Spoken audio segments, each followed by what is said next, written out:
다음 정부, 그러니까 다음 대통령에게 요구되는 시대의 정신은 뭐라고 생각하시나요?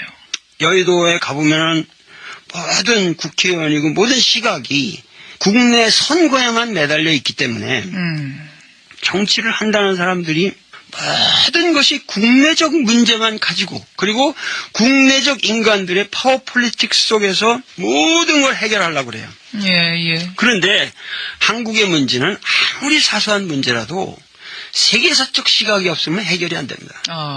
이 동아시아 전체 역사를 우리가 항상 보면서 한국 문제를 해결해 들어가야 합니다. 세계사적 시각과 안목을 가진 사람이 이제는 정치를 해야만 한다. 예, 세계사적 안목. 그럼 2012년 대선에는 이미 승자가 정해져 있다. 이런 내용도 책에 쓰셨어요. 이건 그거는 사람들이 오해하기 쉬운데 최고의 권력자죠. 박근혜 후보는 현재. 네, 현재 지지율 1위. 아무런 이변이 없는 한 박근혜의 승리는 확보되어 있는 거예요. 상식적으로 볼 때. 그렇게 된다면 이번 선거의 적나라한 양상은 이미 승리가 확보된 박근혜를 어떻게 저지시키느냐. 사실 정직하게 말하면 그 게임밖에 없는 거예요, 지금. 그러니까 이 현 상황을 그대로 유지하느냐, 혹은 누군가가 나타나서 어떤 후보가 나타나서 이 박근혜 대세론을 붕괴시키느냐, 이게 본질이 될 거란 말씀이세요? 그러니까 어느 후보 한 사람이 나타나서가 아니라 반박근혜 진영에 있는 모든 사람이 내가 말한 건 무와 자기를 없애야 된다는 거예요. 이 노자 말에 이런 말이 있거든요. 위자는 폐지하고 집자는 실지라. 뭐든지 하려고 하는 사람은 패하게 마련이고 잡으려고만 하는 사람은 반드시 놓치게 마련이라. 그렇기 때문에 반박 진영에 있는 모든 사람들이 자기를 버려야 된다는 거예요. 이 게임만 있는 거예요. 그 게임이 될 것이다. 네. 그 싸움이 이번 대선이 될 것이다. 그렇지. 좀 이야기가 나온 김에 후보들 면면을 한번 보죠. 우선 조금 전에 말씀하셨던 박근혜 후보. 첫날부터 광폭 행보를 보이고 있어요. 예를 들어서 봉화마을에 참배를 가기도 하고 이호 여사를 만나기도 하고 대통합을 이야기하고 있는데 이런 행보 어떻게 보시나요? 문제는 그런 거 아무리 그 쇼를 많이 해봐도 쇼라고 생각하세요?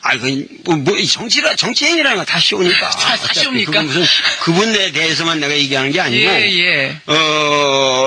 문제는 함께라는 이렇게 수락 연설하는 거 보니까 딱 함께라는 말 하나만 써놨는데 그 함께라는 말이 자기를 좋아하는 사람들하고만 함께 간다 이러면 안 되죠. 그건 안 된다. 제일 먼저는 돌이랑 함께 가야죠. 두 분이 만난 적은 있으세요?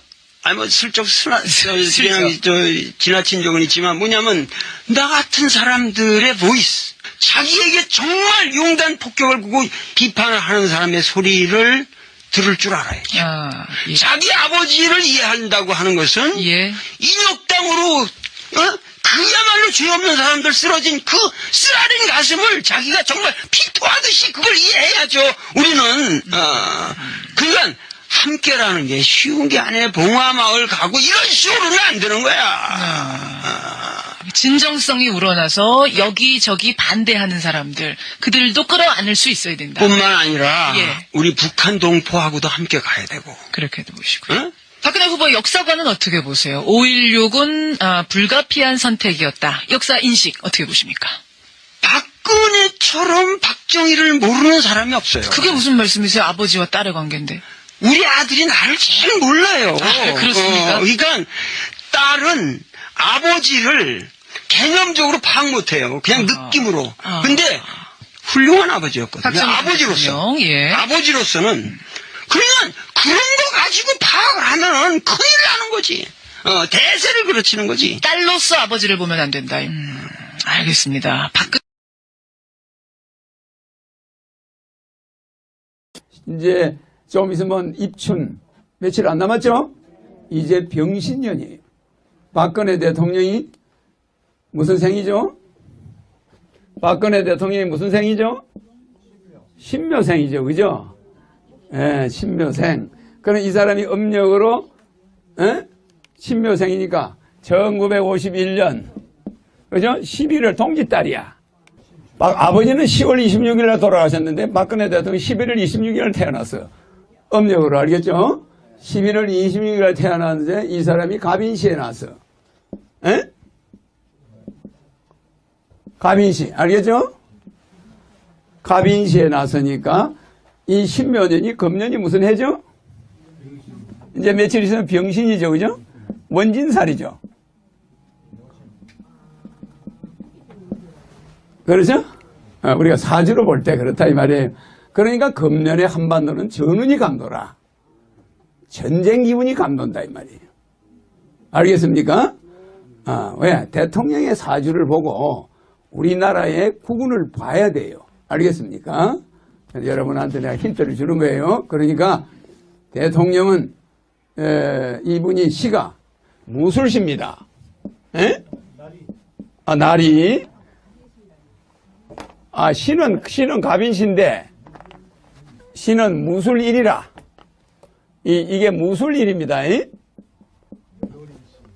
이게 무술인데 그러면 이분이 개강이에요. 그죠? 개강사주야. 그러니까 이 양반은 한 번 밀어붙이면 밀고 나가는 성격이야. 양보가 없어. 북한하고 붙었다? 양보할까 안 할까? 안 합니다. 이 사람이 월은 뭐죠? 경자예요. 경자월입니다. 박정희 대통령 난 날이 경신이에요. 경신. 17일 정사생이야. 그죠? 정사생인데 이 원숭이 날에 났어. 그런데 딸내미가 원숭이 해를 맞이한 거야. 맞아요. 알겠죠? 그게 자기 딸이 대통령이 돼가지고 물러나는 해가 원숭이 해야. 박정희가 태어난 날과 이게 같아 안 같아요? 병신일주가. 그죠? 여기는 경신이지만 여기는 병신이지.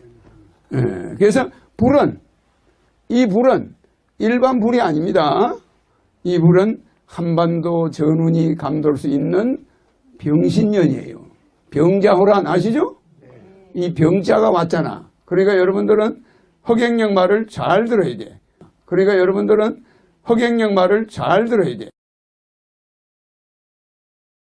어떻게 보면은 이번 대선이 누가 되든지 간에 어쨌든 향후 5년간은 한풀이 정국이 될 그래서 수밖에 이 없다. 정국이 5년은 가지 못한다는 거죠.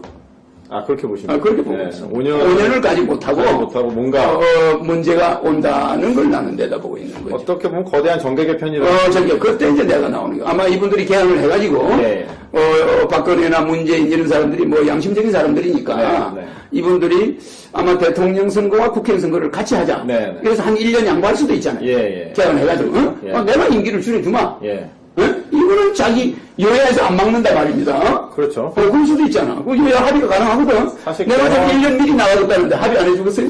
원래 이제 개헌 논의가 사실 이전 정부부터 계속 있었는데 어떻게 보면 이게 아까 말씀하신 것처럼 그런 패거리 어떤 정당 정치의 어떤 한계 때문에 87년 이후에 어떤 고쳐야 될 것이 많은 헌법이 계속 유지가 되면서 개헌이 안 되고 있죠. 안 되고 있었지. 근데 이게 이번에 합의가 되면은 현 대통령 되는 사람이 그거를 양보하지 않겠느냐 한 1년을. 그러면 이게 한 3, 4년 안에 대선 준비가 시작되는 거죠. 그래서 1년만 줄이려고 해도 3년부터 레임덕이 생기면서 대선에 들어가는 거니까. 1년 전에 운동을 해야 되니까. 그래서 이런 정국이 계속 될 겁니다. 그러면서 이 대통령은 혼란한 민생, 국회에서는 계속 다른 법안은 통과가 안 되니까. 공약한 건 하나도 못하니까 국민들은 들고 일어나고 촛불심이 일어나고 이러니까 가나 빨리 하고 빨리 가버리고 물러나려고 하고 그거라도 개헌 정국으로 해서 그걸 덮으려고 이런 형국이 전개될 수가 있습니다. 국민들은 들고 일어나고 촛불심이 일어나고 이러니까 가나 빨리 하고 빨리 가버리고 물러나려고 하고 그거라도 개헌 정국으로 해서 그걸 덮으려고 이런 형국이 전개될 수가 있습니다.